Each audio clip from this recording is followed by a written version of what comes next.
Merci de démontrer de l'intérêt pour l'œuvre de notre ministère. Le BCRS est une assemblée au fondement anabaptiste qui se veut être un ministère qui désire remplir ce qui est connu comme étant la grande commission ordonnée par notre Seigneur Jésus-Christ à ses disciples, tel qu'annoncé dans Matthieu chapitre 28 verset 19 où Jésus dit « Allez, faites de toutes les nations des disciples, les baptisant au nom du Père, du Fils et du Saint-Esprit. » Ensuite, Jésus leur explique ce qu'il entend par faire des disciples et que la méthodologie afin d'y arriver est via les enseignements bibliques, disant ici au verset 20 « Et enseignez-leur à observer tout ce que je vous ai prescrit, et voici, je suis avec vous tous les jours jusqu'à la fin du monde. » Nous souhaitons donc, dans cette optique, non seulement amener des hommes à se convertir à Christ, mais à faire de ceux qui se disent croyants des disciples qui maturent dans la foi.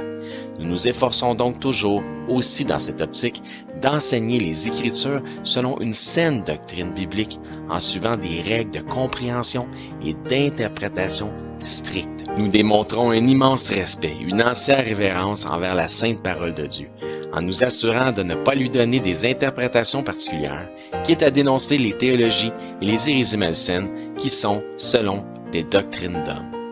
Si vous cherchez une assemblée qui peut vous amener à croître et à maturer dans la connaissance de la parole selon la simplicité de Christ, si vous acceptez et comprenez que parfois, afin de croître dans la foi, tout comme le Seigneur l'a permis pour son serviteur Job, il faut laisser à Dieu l'opportunité de renouveler notre entendement en nous confrontant à de nouvelles perspectives.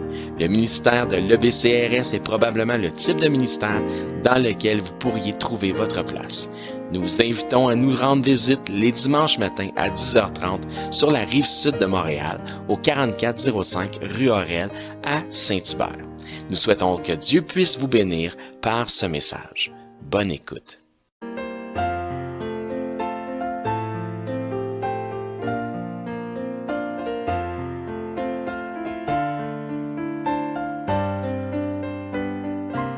Bonjour tout le monde, bienvenue à l'Église baptiste centrale de la Rive-Sud, j'espère que vous allez bien, je suis content de vous voir. Donc on va continuer avec notre série sur les religions monothéistes. Donc on est dans un grand préambule. Éventuellement, on va rentrer dans la viande puis les patates de l'histoire. Mais le préambule dure un certain temps parce que c'est certain que ça inspire des messages et de fouiller un peu l'histoire de l'Église. Et il y a 2000 ans d'histoire là-dessus. Donc, c'est notre deuxième. On a fait la série sur le judaïsme, une partie sur l'islam. On continue dans le christianisme, notre deuxième de la série sur le christianisme. Combien il va en avoir? Je ne peux pas vous dire. Pas rendu à la fin encore. Mais, ça vous donne une idée, je suis au moins 9 à 10 messages d'avance. Donc, ce message-là que je vais vous prêcher a été écrit à peu près là, 9 à 10 semaines. C'est tout le temps comme ça ici. Et le titre du message de ce matin s'intitule « Ceux qui sont approuvés ». C'est ça le titre du message. Et dans 1 Pierre, chapitre 4, à partir du verset 12. « Bien-aimés, ne soyez pas surpris comme d'une chose étrange vous arrive. De la fournaise qui est au milieu de vous pour vous éprouver. » Donc, une fournaise au milieu d'une assemblée, d'un groupe, pour amener des épreuves dans leur vie. « Et réjouissez-vous au contraire de la part que vous avez aux souffrances de Christ. » Donc, le corps de Christ souffrait. « Afin que vous soyez aussi dans la joie et dans l'allégresse lorsque sa gloire apparaîtra. Si vous êtes outragés pour le nom de Christ, vous êtes heureux. Merci Seigneur. Parce que l'Esprit de gloire, l'Esprit de Dieu repose sur vous. Que nul de vous, en effet, ne souffre comme meurtrier ou voleur ou malfaiteur ou s'ingérant dans les affaires d'autrui. Mêle toutes tes affaires. Mais si quelqu'un souffre comme chrétien, ça c'est le nom, le terme qui nous est donné, qu'il n'en ait point honte et que plutôt il glorifie Dieu à cause de ce nom. Quel nom? Chrétien, donc de Christ. Car c'est le moment où le jugement va commencer par la maison de Dieu. Or, si c'est par nous qu'il commence, quelle sera la fin de ceux qui n'obéissent pas à l'évangile de Dieu? Et si le juste se sauve avec peine, que deviendront l'impie et le pécheur? Verset 19. Ainsi que ceux qui souffrent selon la volonté de Dieu remettent leurs âmes au fidèle Créateur. En faisant quoi? En faisant ce qui est bien. Donc, la dernière étude avait les allures d'une transition entre notre étude qu'on avait fait déjà sur le judaïsme, hein, puis là, on switchait vers le christianisme. On a passé, fait une petite transition, un petit passage dans l'islam. Vous n'êtes pas sans savoir qu'il y a diversité de dénominations au sein de la chrétienté au sens large. Je pense que ça, c'est clair pour tout le monde. Hein. Il y en a pas mal. Il y a des courants de pensée. Il y a toujours eu des courants de pensée, il y a toujours eu des influenceurs de toutes les sortes. Il y a eu des théologies, des doctrines, des interprétations, etc. Donc, dans tout ce brouhaha de doctrines diverses, ça a donné droit à des factions, à des divisions, à des sectes. Dans 1 Corinthiens, au chapitre 11. Dans 1 Corinthiens. L'Église de Corinthe était mélangée, pas à peu près. Paul, il était temps qu'il nous envoie quelque chose, une lettre pour les mettre un peu sur le droit chemin. Il était très mélange. La Bible nous explique que les sectes diverses qui s'identifient au christianisme sont issues de divisions au sein d'assemblées qui avaient pourtant un bon fondement de départ. Et le fondement, c'est Christ. Le fondement, c'est la parole de Dieu, c'est la saine doctrine. Donc, nul ne peut bâtir sur un autre fondement que le fondement qui avait été déjà posé par les apôtres, qui est, à savoir Jésus-Christ. Donc, encore une fois, c'est des divisions qui sont issues d'assemblées qui avaient un bon fondement. C'est la Bible qui nous enseigne ces choses-là. D'où partent les sectes. Autrement dit, il n'y a rien qui, à la base, aurait dû changer. La doctrine aurait dû rester la même, il n'y a rien qui aurait dû changer. Tous auraient dû s'entendre, tous auraient dû rester pareil. Paul avise ceux de Corinthe en leur disant ceci. 1 Corinthiens 11, à partir du verset 18. Et d'abord, j'apprends que lorsque vous vous réunissez ensemble, en assemblée, hein, il y a parmi vous des divisions, et je le crois en partie. Qui Paul dit ça? Je le crois en partie, c'est ce qu'on me dit. Donc, ça part, les divisions, d'une assemblée qui est imparfaite, avec des gens imparfaits, parce que Corinthe était carrément imparfait, là. C'est clair, là, quand tu lis un Corinthien, il était loin d'être en perfection, là. Et pourtant, puis pourquoi Paul dit qu'il croit en partie qu'il y a des divisions? Pourquoi qu'il dit ça? Paul va expliquer qu'il le croit non pas parce que ça lui est rapporté. C'est pas parce que quelqu'un vient lui dire « Hey Paul, il y a des divisions à Corinthe. » Il y en a qui disent qu'ils sont de Céphas, l'autre de Paul, l'autre d'Apollos, l'autre de Christ. Puis il y en a qui croient ça, puis il y en a qui croient ça, puis il y en a qui croient pas à ça, puis il y en a qui croient même pas que Jésus... Ils croient en Jésus, mais ils croient même pas qu'il y a la résurrection. Il y avait plein de factions comme ça à Corinthe. C'est pas parce que quelqu'un vient lui rapporter ou que des gens sont venus lui rapporter qu'il y avait des divisions qu'il le croit. Voici pourquoi il le croit. Il dit que je vais le croire parce que c'est la norme. Verset 19. Car il faut qu'il y ait aussi des sectes parmi vous, afin que ceux qui sont approuvés soient reconnus comme tels au milieu de vous. Soyez bien attentifs à ce que Paul dit ici. La volonté du Seigneur, c'est l'unité du corps, hein, les membres du corps de Christ. Coûte que coûte les uns les autres, car il nous dit, aimez-vous les uns les autres. De ceci que tous reconnaîtront que vous êtes mes disciples, c'est si vous aimez les uns les autres. Ça, c'est un commandement. Il dit, je vous donne un commandement nouveau. C'est une loi. C'est même ici aussi dans cette épître, dans le 1 Corinthiens, que Paul parle justement d'être vraiment unis les uns les autres, parce qu'il leur dit, hey, au moins, ayez la charité qui va vous unir les uns les autres en attendant que vous êtes tous mélangés et que vous avez des factions. Parce qu'au pendant que vous avez au moins l'amour qui vous maintient, ça va vous donner dans le temps d'avoir une croissance les uns avec les autres pour arriver justement à avoir finalement une unité d'entendement, de connaissance, de doctrine, de quelque chose de sain, d'avoir une unité de pensée, etc. Donc, Paul il nous dit ici, dans le fond, qu'il y a un processus d'épuration qui est pénible par lequel une assemblée peut avoir à passer à travers. Pas nécessairement, mais ça peut arriver qu'une assemblée peut passer à travers un processus d'épuration qui est pénible, qui est la division. Paul leur dit dans 1 Corinthiens 11, 19, « Car il faut qu'il y ait aussi des sectes parmi vous, afin que ceux qui sont approuvés soient reconnus comme tels au milieu de vous. » Car il faut. Ça veut dire que c'est une nécessité. Il faut que ça arrive. Donc, au minimum, 2 visions doctrinales qui s'affrontent dans la même assemblée. Donc, deux visions peuvent créer une division.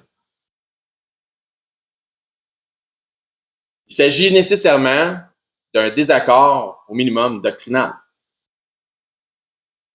Prenons à titre d'exemple un point de doctrine qui est assez simple selon moi, mais qui est bien répandu, celle qui porte le nom de la sécurité éternelle, aussi connue sous l'acronyme OSAS, O-S-A-S, donc OSAS pour en anglais, Once Saved, Always Saved.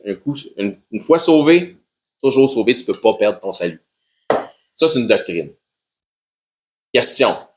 Est-ce qu'il y a de nos jours une division doctrinale dans la chrétienté au sens large, au sujet justement de la perte du salut potentiel, où il y en a qui disent on ne peut pas perdre notre salut, puis il y en a qui disent on peut perdre notre salut. Est-ce qu'il y a une division là-dessus? Oui. Moi, vous savez, me connaissez ma position, tu ne peux pas perdre ton salut. Okay? Mais dites-vous que ça a dû commencer quelque part, cette division doctrinale-là sur la sécurité éternelle. Donc, imaginons, disons, qu'on va être dans l'imaginaire, que ça, c'est le problème de Corinthe. C'est pas ça le problème de Corinthe nécessairement, mais mettons que pour les besoins de la cause, ça serait le problème de Corinthe. Donc, ça commence avec comment? Avec quelques individus. Imaginons un groupe, ça peut être une famille élargie, un cousin, cousine, quand je sais pas, tu as 500 plus membres dans une église, des grosses familles de 9 enfants là, puis 7 là, puis ça peut faire quand même quelque chose de gros. Un groupe qui a plus d'affinités ensemble, etc. Il y a un ou une qui disait avoir des points dans les Écritures, voir des points dans les Écritures ou à comprendre quelque chose qui confirme potentiellement qu'on peut perdre notre salut.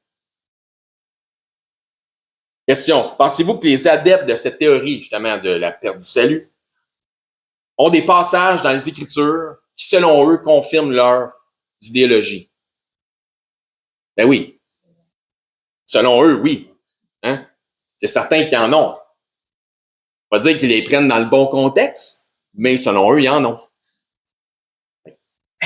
Éventuellement, il se crée une division. Donc, le groupe qui refuse de respecter le bon fondement de la saine doctrine quitte en bloc.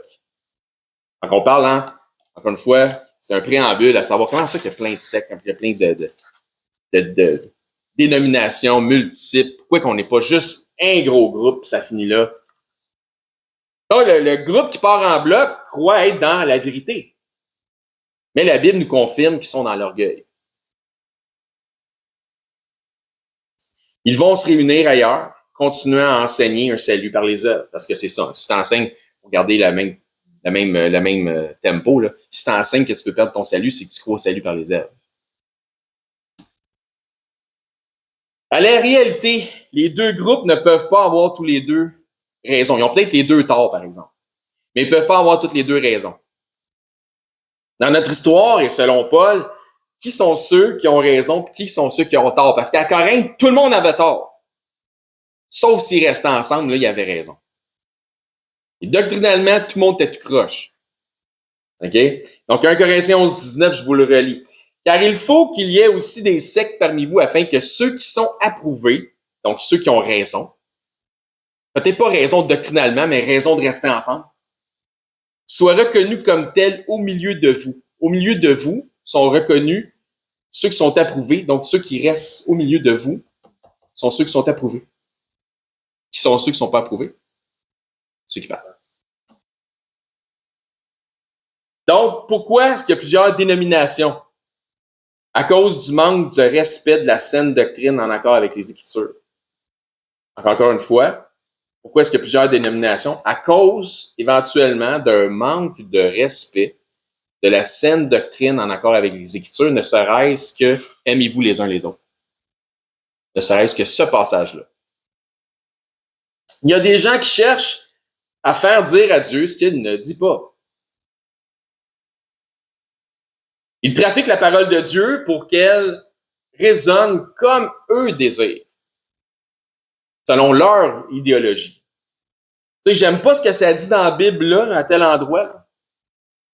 Mais en tordant un peu, là, en omettant l'ensemble du contexte, là, je peux peut-être arriver à justifier mes voix tout en conservant mon sentiment si précieux de piété. Ah, c'est pas grave, là, ce qu'il dit là. Ça, là, c'est. Il me semble que ça, c'est juste une opinion, là. Ça, c'était pauvre, là, 2000 ans. C'est pas bien bon. Toute la Bible, toute la parole de Dieu est épurée, elle est sainte. Il n'y a pas rien à y enlever, il n'y a pas rien à rajouter. Dieu est invariable et ne change pas. Donc, c'est Dieu qui parle, soit que c'est pas Dieu qui parle. C'est un ou c'est l'autre. Donc, je peux arriver à justifier mes voies hein, selon mon feeling du moment. Je me fais croire ou je me fais à croire que je plais à Dieu parce que je veux garder mon sentiment de piété. Parce que les gens veulent s'accrocher au sentiment de piété, ils veulent s'accrocher au fait qu'ils sont chrétiens, ils veulent s'accrocher au fait qu'ils répondent à ce que Dieu attend d'eux autres, mais sans nécessairement vouloir mettre la parole de Dieu en application, à mettre en pratique ce que Dieu nous demande de mettre en pratique. Le problème avec ça, c'est ce que Paul dit, c'est que ceux qui conservent le bon fondement, ce sont ceux qui sont approuvés. Ceux qui ne conservent pas le bon fondement, ce sont ceux qui sont désapprouvés, où on va voir ces choses-là. Autrement dit, les divisions font sortir la mauvaise herbe ou séparent l'ivraie de la moisson. Ça y peut. C'est pour ça qu'il dit il doit y avoir des divisions parmi vous, parce que ça fait le ménage. Quand Paul parle de gens approuvés, il parle d'être approuvés dans la foi par l'épreuve de la doctrine. Matthieu chapitre 13.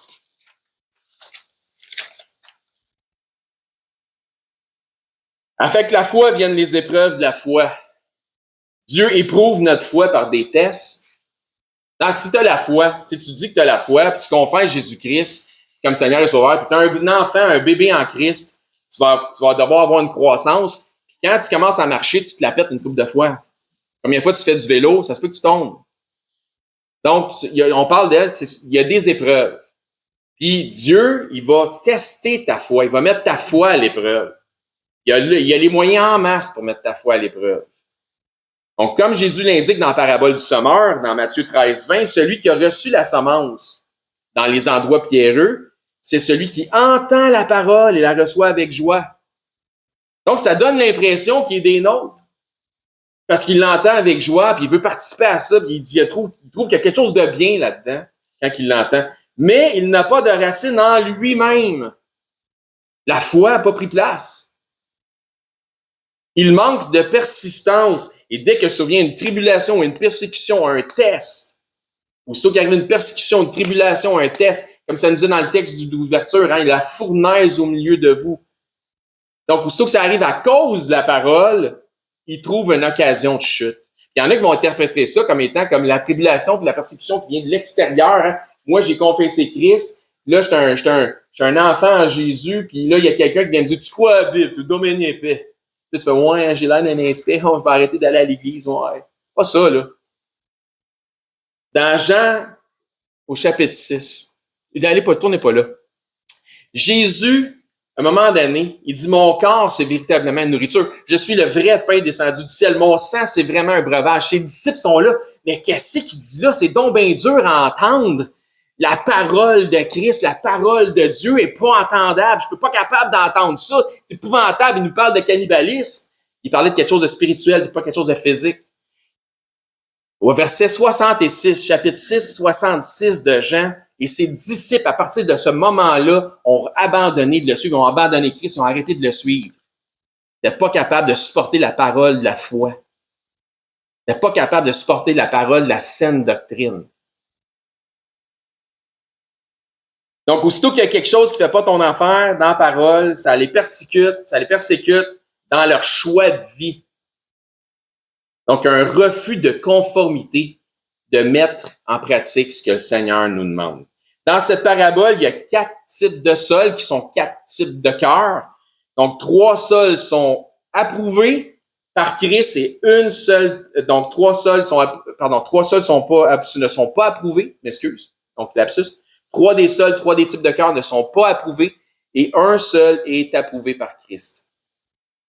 Il s'agit de la terre ou du sol qui porte du fruit, qui a de la croissance, qui a de la persistance, qui a de la racine, hein, c'est profondément enraciné. C'est celle qui grandit dans la foi via des enseignements doctrinaux, matures, etc. et qui n'abandonne pas Christ, le corps de Christ peut-être.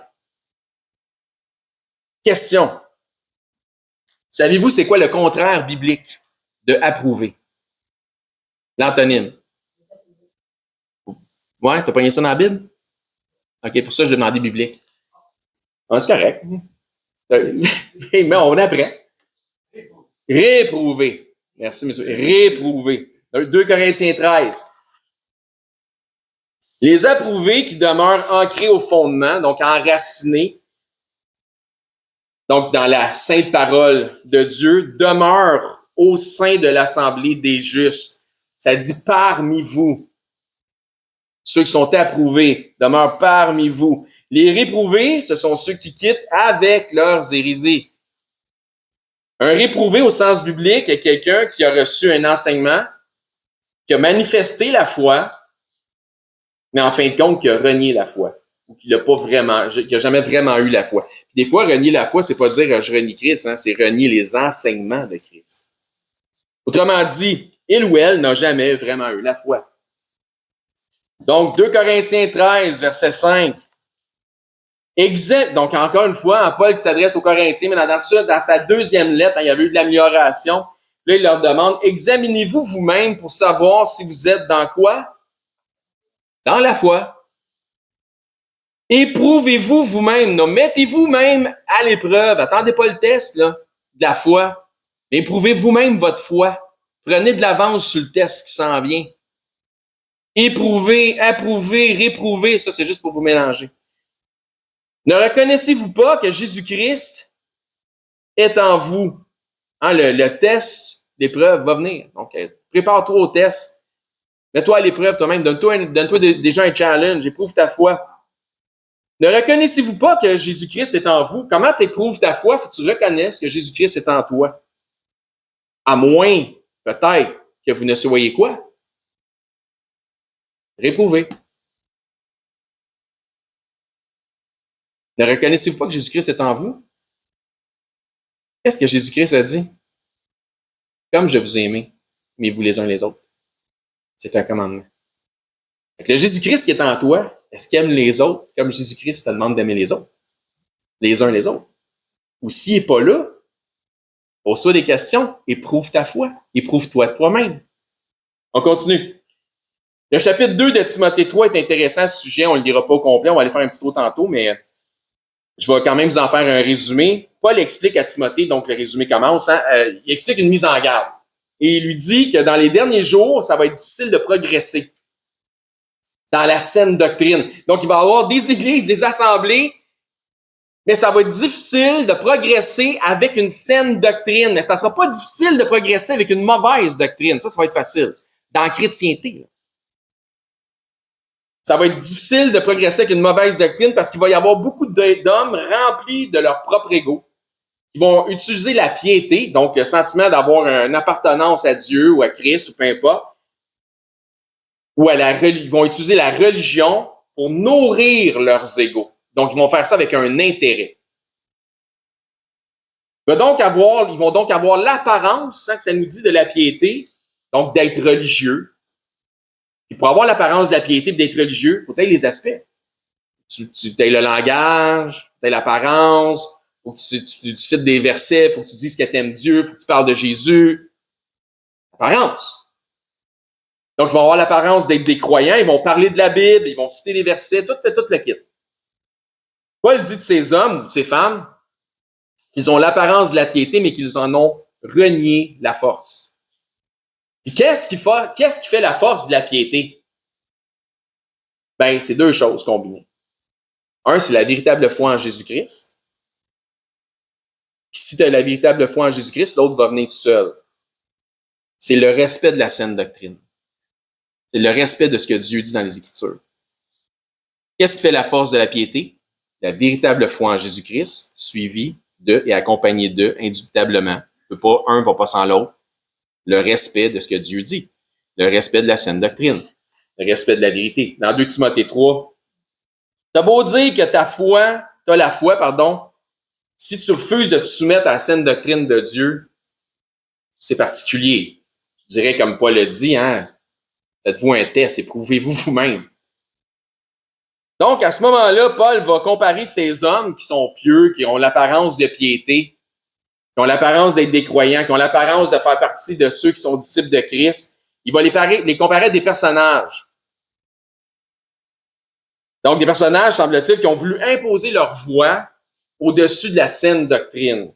2 Timothée 3,8, de même que Janès et Jambres s'opposèrent à Moïse, Moïse étant synonyme de celui qui avait une saine doctrine, de même ces hommes s'opposent à quoi? La vérité. Et la vérité est aussi un synonyme de saine doctrine, de parole de Dieu. Étant corrompus d'entendement, réprouvés en ce qui concerne la foi. Réprouvés en ce qui concerne la foi. Il y avait toutes les apparences de la piété, incapable de s'accorder avec la saine doctrine. Je veux être pieux, je veux rien savoir de ce que la Bible dit. Je veux savoir de ce que la Bible dit jusqu'à temps qu'elle me dérange. Parce que quand il arrive une tribulation, une persécution à cause de la parole, je trouve une occasion de chute. Pas impossible de se relever de ça, par exemple. Donc, les réprouvés de la foi sont ceux qui s'opposent à la saine doctrine. C'est ce qui est écrit. Il ne s'agit pas simplement de gens qui manifestent clairement qu'ils ont abandonné Christ et la chrétienté. Mais ça peut être des gens qui ont une apparence de piété. C'est ça que des fois, il faut comprendre. Mais ça peut être des gens qui le renient en reniant les standards de la foi. C'est des choix qu'on peut faire, ça. Autrement dit, tu ne peux pas accepter l'évangile du salut par la foi sans les œuvres, tu sais, l'évangile du salut par la foi sans les œuvres, puis après, aller embrasser une doctrine d'un salut maintenu par les œuvres, donc comme perdre le salut. Oh. Tu peux pas faire ça. Ça marche pas. Encore une fois, tu peux pas, c'est un exemple que je donne, tu peux pas accepter l'évangile du salut par la foi sans les œuvres, puis après ça, aller embrasser une doctrine qui t'enseigne que le salut se maintient par les œuvres. Ça marche pas. Ça marche pas.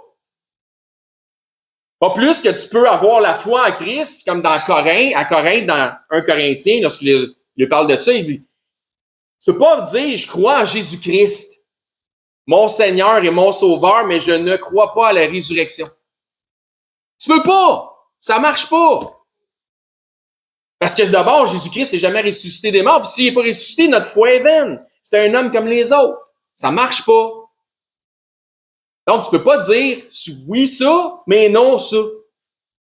Ça fait pas mon affaire. Je trouve une occasion de chute. Je vais y aller selon mon feeling du moment. Je vais tordre un peu les Écritures pour laisser les Écritures dire ce que ça fait mon affaire pour justifier mes voix. Ça marche pas. Il y a moyen de le faire, mais c'est pas bon. C'est là que ça devient des hérésies, de la mauvaise doctrine, puis là, une vision, une autre vision, puis une division. Mais la question, c'est t'as-tu cru à l'Évangile ou t'as pas cru? C'est simple que ça. Ben, si tu as cru en l'Évangile, pourquoi y ajouter quelque chose ou pourquoi y retirer quoi que ce soit?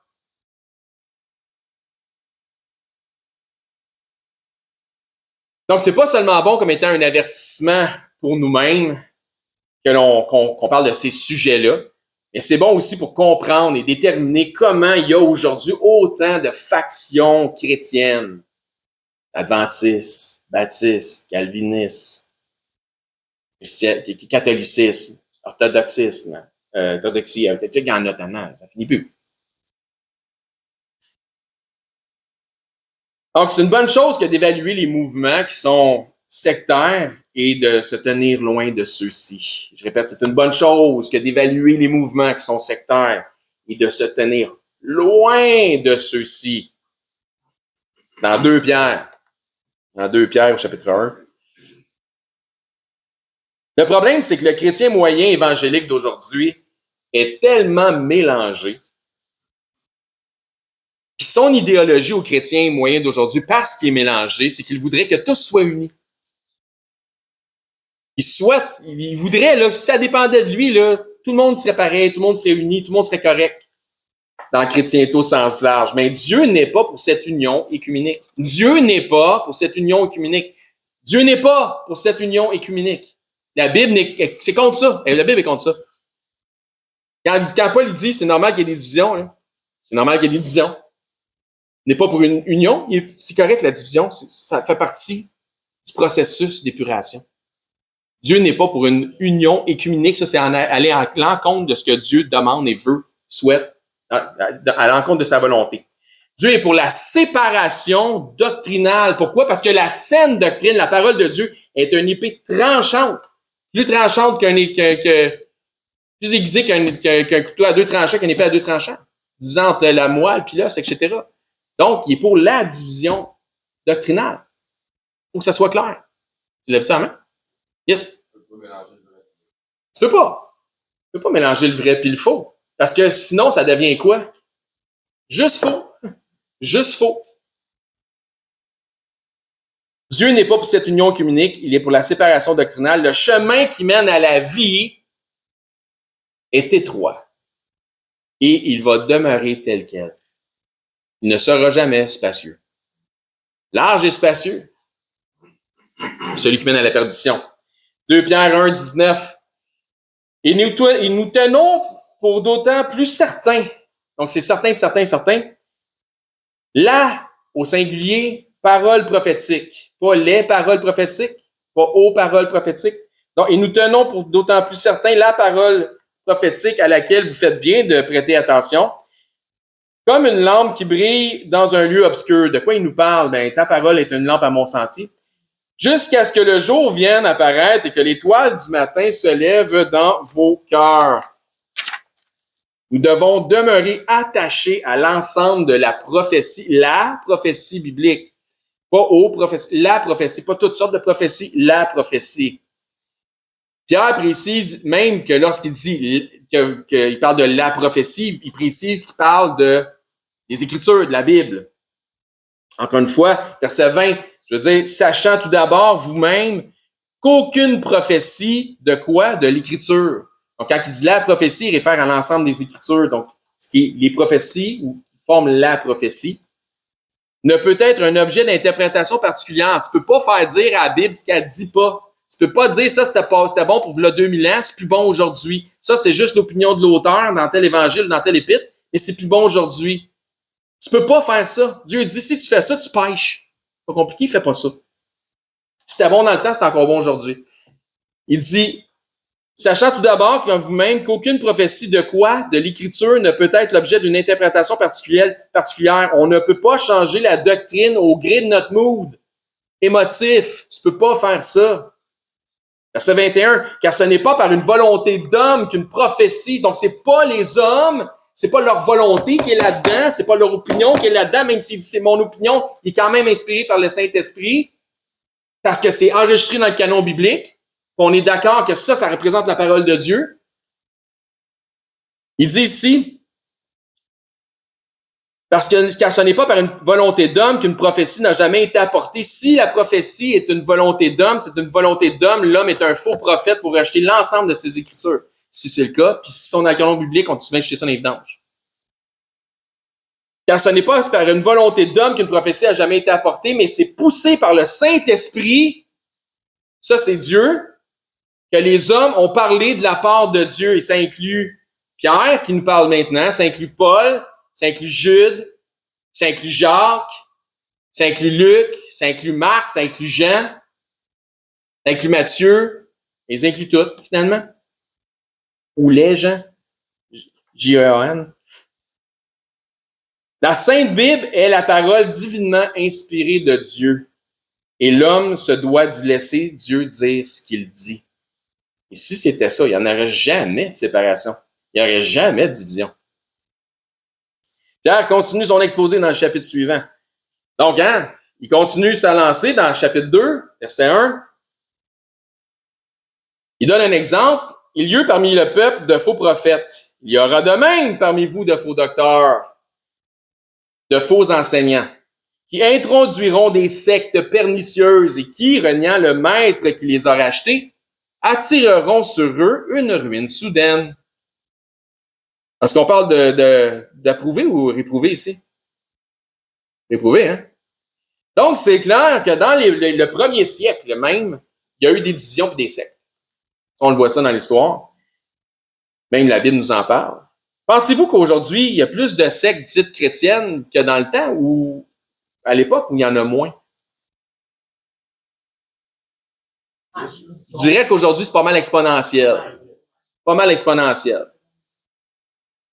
Donc, ils introduiront, trop de syllabes pour moi dans un seul mot. Ils introduiront des sectes pernicieuses et qui reniant le maître qui les a rachetés. Donc, ils renient le salut par la grâce, par le moyen de la foi. Ils n'ont jamais eu la foi ou la véritable foi, qui est une assurance certaine de notre salut en Jésus-Christ par la grâce de Dieu au moyen de la foi personnelle. Ils n'ont jamais eu ça. Ils ont renié ça.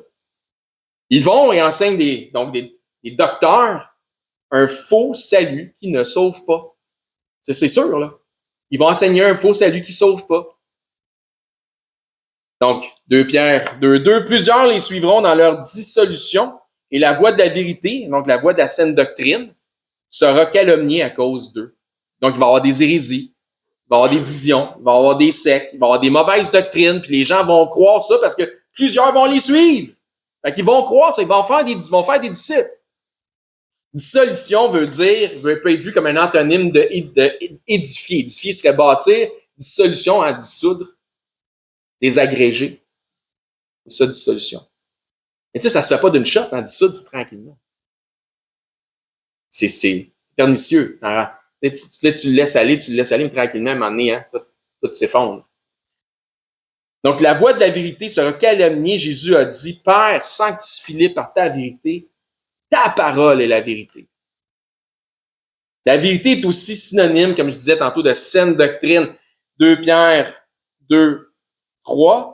Par cupidité, ils trafiqueront de vous, au moyen de paroles trompeuses, et que menace depuis longtemps la condamnation et dont la ruine ne sommeille point.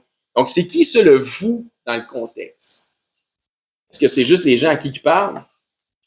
Allons voir l'annonce de l'épître. Dans 2 Pierre 1:1, lorsqu'il envoie une salutation. Donc, ils trafiqueront au moyen de cupidité, de paroles trompeuses, etc., des faux enseignants, des faux docteurs, hein, qui vont calomnier la parole de la vérité, pour dissoudre, etc.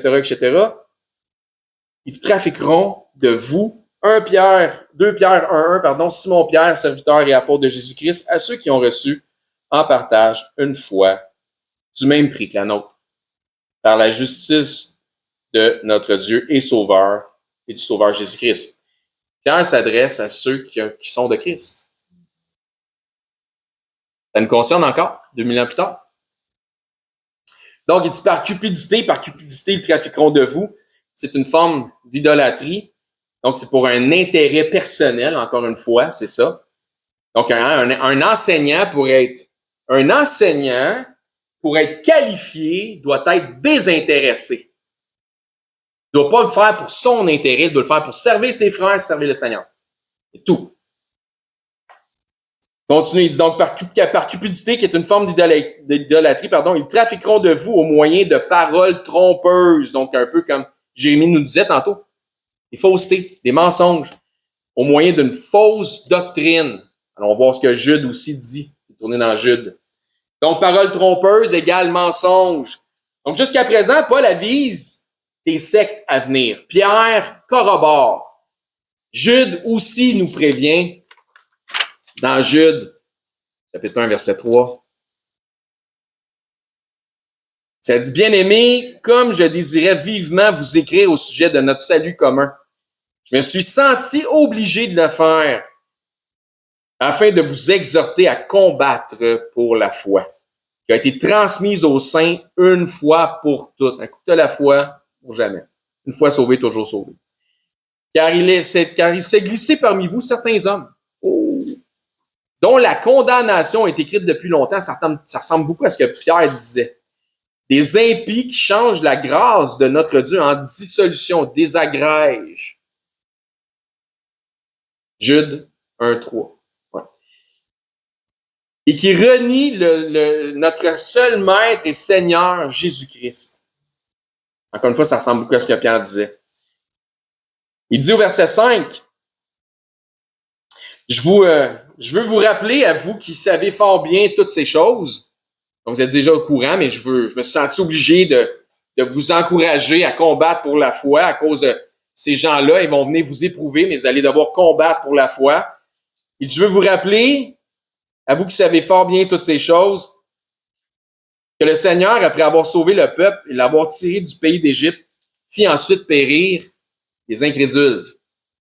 Donc, sortis d'Égypte, parce qu'ils ont obéi, donc sauvés en apparence, mais aussitôt qu'arrive l'épreuve de la foi, ils échouent le test. Et qu'il y a occasion de chute. Mais finalement, morts dans le désert pour avoir manifesté leur incrédulité en rejetant la parole de Dieu. Et je répète ça, sortis d'Égypte, parce qu'ils ont obéi, donc sauvés en apparence, mais morts finalement dans le désert pour avoir manifesté une incrédulité en ayant rejeté ce que Dieu dit. Une apparence de piété, mais il renie ce qui en fait la force. Ici, certains pourraient dire, ouais, mais là, c'est comme si tu disais qu'ils avaient perdu leur salut, parce que depuis tout à l'heure que je parlais d'Osas, puis je ne vais pas me contredire, hein, fait que... La réalité, c'est non, c'est qu'ils n'ont jamais été sauvés. Ils n'ont pas rien perdu. Ils ont manifesté une apparence de foi, mais quand le challenge, les défis, les tests de la foi sont venus, ils ont démontré qu'ils n'ont jamais eu la foi. Pas de racine. Rien. Il y avait juste une joie éphémère, temporaire. C'est bon ce qu'il dit là, j'aime ça, mais finalement, ouf, faut que je fasse ça, oui. Ça, non, ça, c'est trop. Donc, comme dans la parabole du sommeur. Sautons verset 11 dans Jude. Malheur à eux, car ils ont suivi la voie de Caïn. Ils se sont jetés pour un salaire dans l'égarement de Balaam. Ils se sont perdus dans la révolte de Corée. Donc, il donne l'exemple de 3 hommes, 3 impies, 3 hommes qui avaient l'apparence de piété, 3 hommes qui avaient toutes les raisons d'être pieux, mais qui ont rejeté ce que Dieu a dit, qui ont rejeté la parole de Dieu, ou qui ont trafiqué même la parole de Dieu.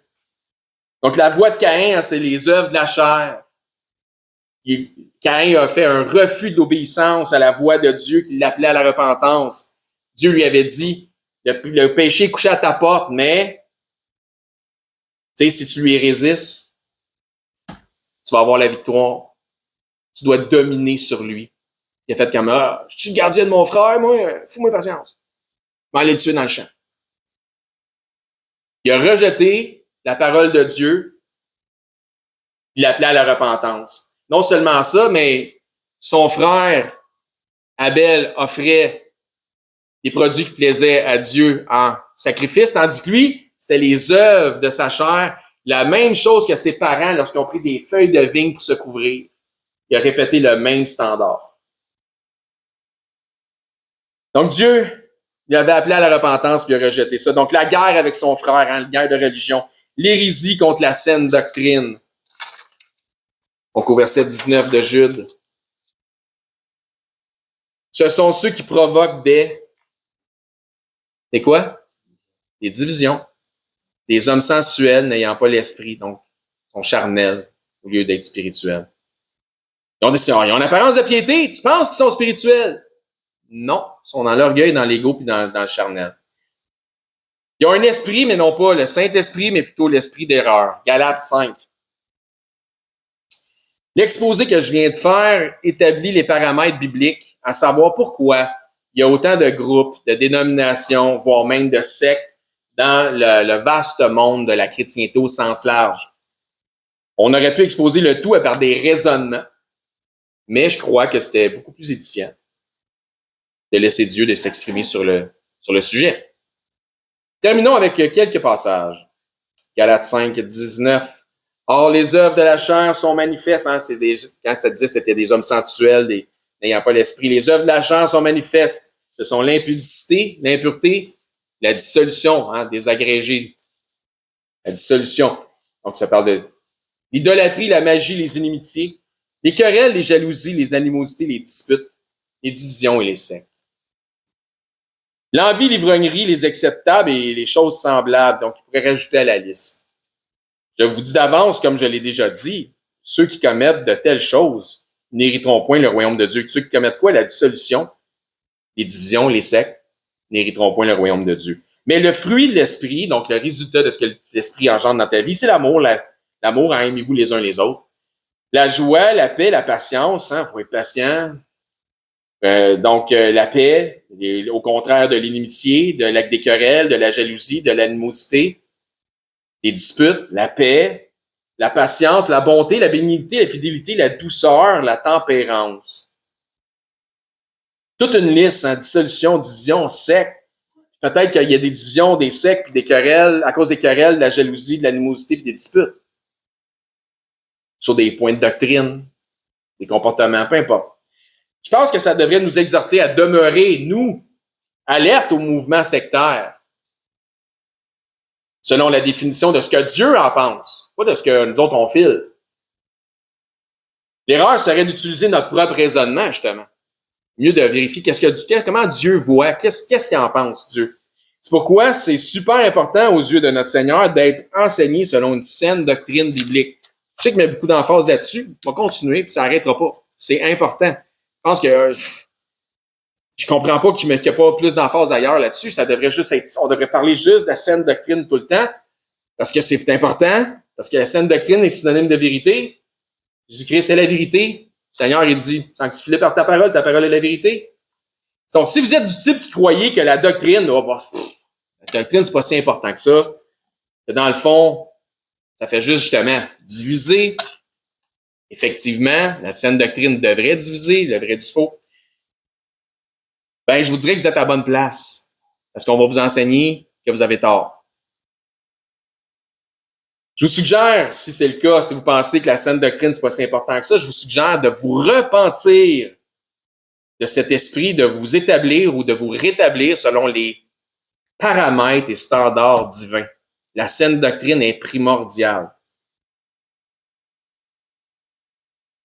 Donc, la doctrine, c'est primordial. Soit saine, c'est encore meilleur, encore mieux. En fait, ça aussi, c'est primordial. Donc, c'est pas surtout une question d'être légaliste, hein, de parler de saine doctrine, ces choses-là. Au contraire, c'est une question de sanctification. Donc, encore une fois, sanctifie-les par ta vérité, ta parole est la vérité, à Jean 17, 17. Donc, on n'aurait pas, je veux dire, pardon, un ouvrage d'imprimerie qui serait aussi exhaustif, si épais, en volume, si le message était seulement confesse Jésus, retourne-toi-en chez vous. Il y aurait juste 2 pages. C'est un livre d'instruction. Donc, c'est un manuel d'instruction. BIBLE. Vous avez déjà entendu l'acronyme? Believer's Instruction Before Leaving Earth. Donc, c'est les instructions. C'est les instructions pour un croyant avant qu'il quitte cette terre. Believer's Instruction Before Leaving Earth. Aujourd'hui, il y a tellement de factions, c'est pourquoi il faut plutôt choisir un enseignant plutôt qu'une assemblée. Il y a tellement de factions que c'est important de choisir un enseignant. Avant de choisir une assemblée, c'est facile de choisir une assemblée, un peu comme je vous témoignais du jeune homme qu'on va baptiser la semaine prochaine. Comprend que c'est difficile de trouver une assemblée avec un enseignement où il y a de la doctrine, qu'il y a quelque chose, qu'il y a de la substance. Puis c'est justement pourquoi il y en a qui nous écoutent en ligne, parce qu'ils sont pas capables, ils n'ont pas accès à ce genre, donc ils ont accès à des réunions, mais ils n'ont pas accès à ce genre d'informations ou d'enseignements bibliques dans leur région. Comment trouver un enseignant? Quoi qu'il y ait personne de parfait, ça m'inclut, mais comment trouver un enseignant? Posez donc la question suivante. Premièrement, il doit qualifier selon les qualités que la Bible nous enseigne, mais posez cette question suivante. Est-ce important? Donc, vous avez un enseignant en avant de vous, hein, prenez le temps d'aller lui poser la question suivante. Si vous êtes dans une autre assemblée, ici, la réponse est claire, mais posez la question suivante. Est-ce important dans cette assemblée de faire de l'enseignement sur l'ensemble des points de doctrine? Si vous allez voir l'enseignant qui enseigne en avant, vous lui posez la question suivante. Est-ce important dans cette assemblée de faire de l'enseignement sur l'ensemble des points de doctrine? Si vous faites répondre, oh, pourtant nous autres, là, la doctrine, c'est pas super important parce qu'on trouve que ça divise. Là, vous savez que vous n'êtes pas à bonne place. Vous devriez savoir que vous n'êtes pas à bonne place. Parce que je pense, avec les passages qu'on a lus ce matin, Dieu met ça clair que pour lui, c'est important les points de doctrine, puis que la doctrine soit sainement enseignée selon ce qu'il dit dans sa parole, en le laissant dire ce qu'il dit.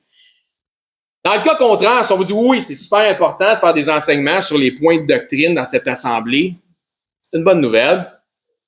Maintenant, votre responsabilité par la suite est d'évaluer la doctrine, si elle est saine, en vous mettant le nez et les yeux dans le manuel d'instruction.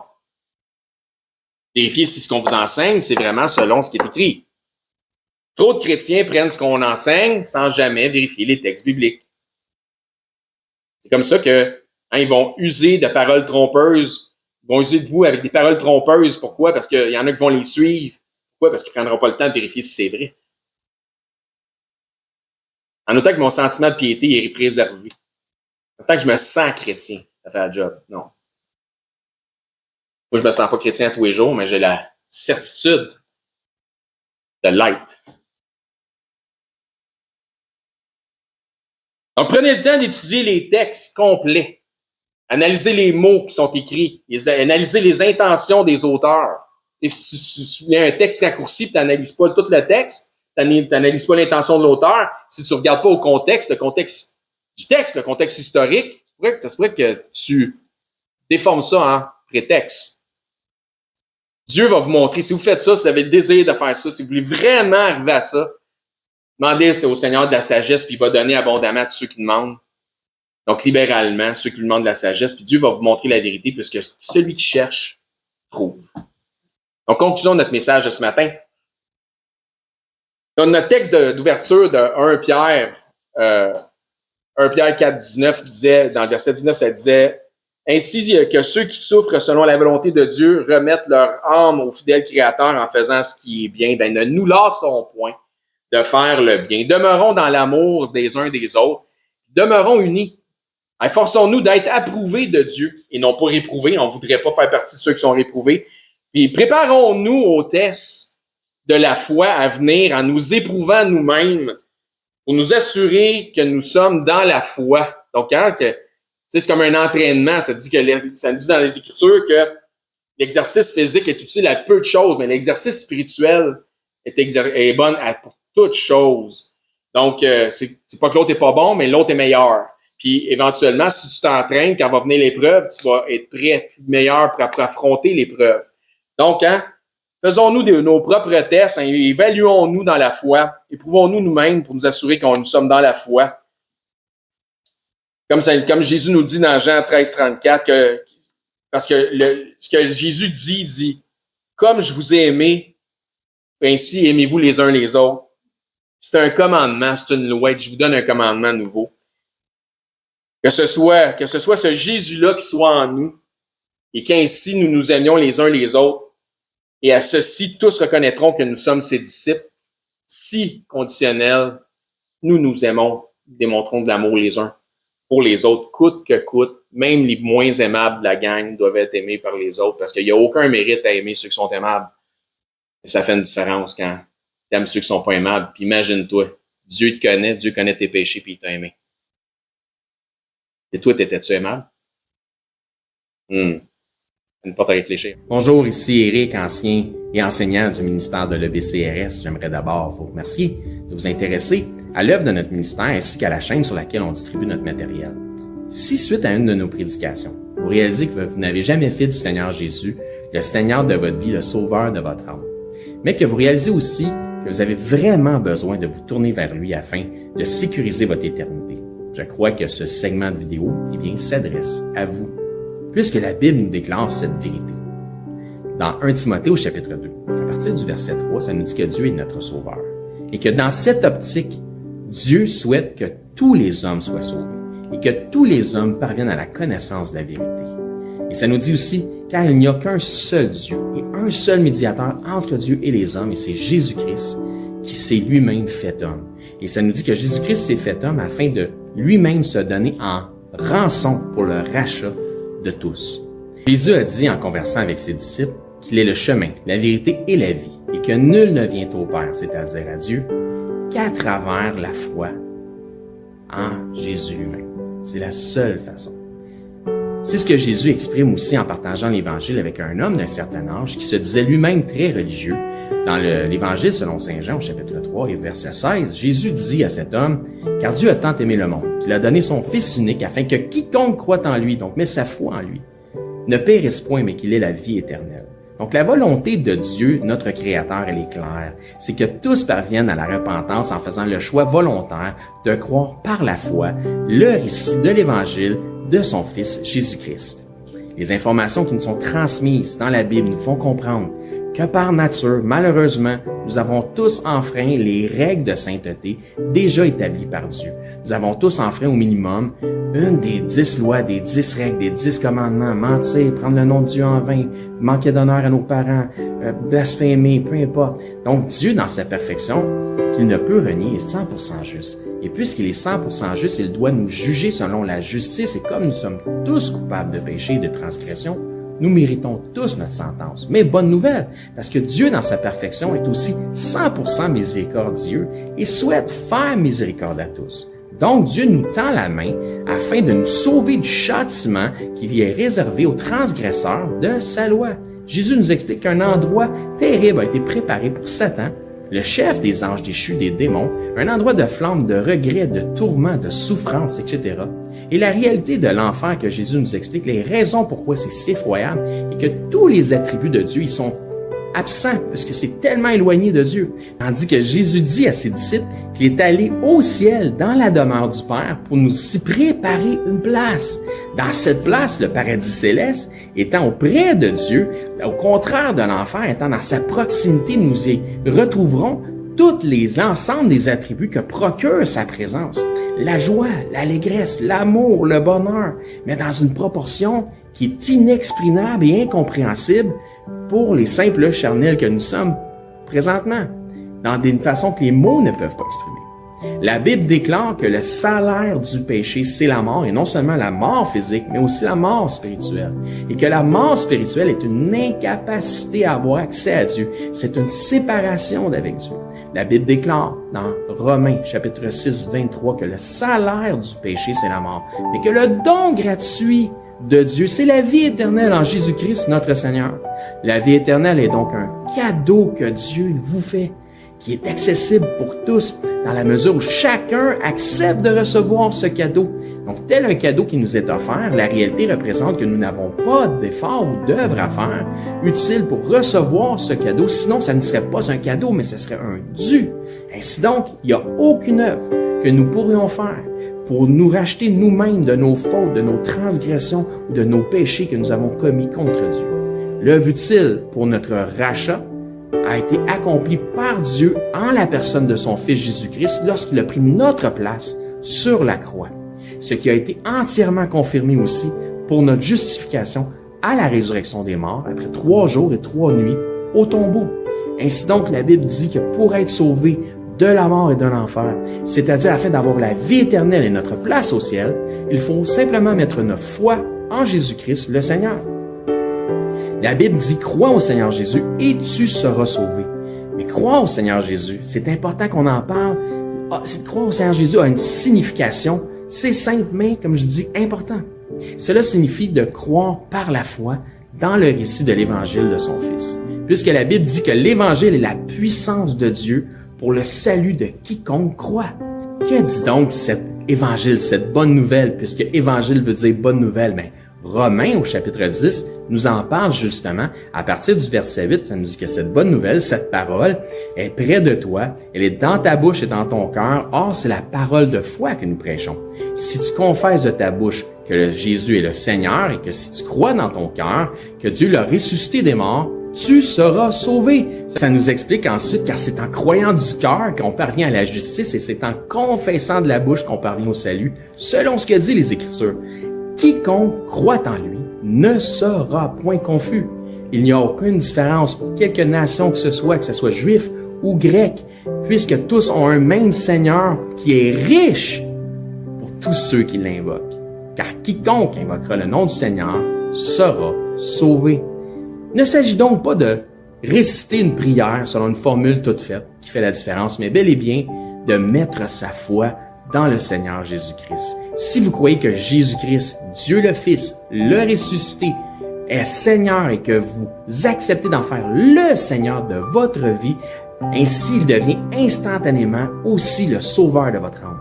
Si tel est votre cas, gloire à Dieu, vous faites maintenant partie de son troupeau.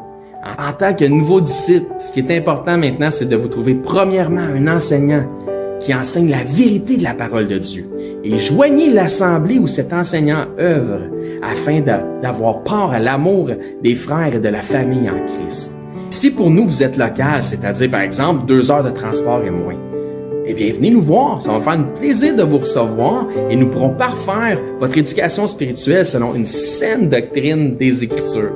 Donc c'est là-dessus que je vous dis, soyez bénis et je l'espère, à bientôt.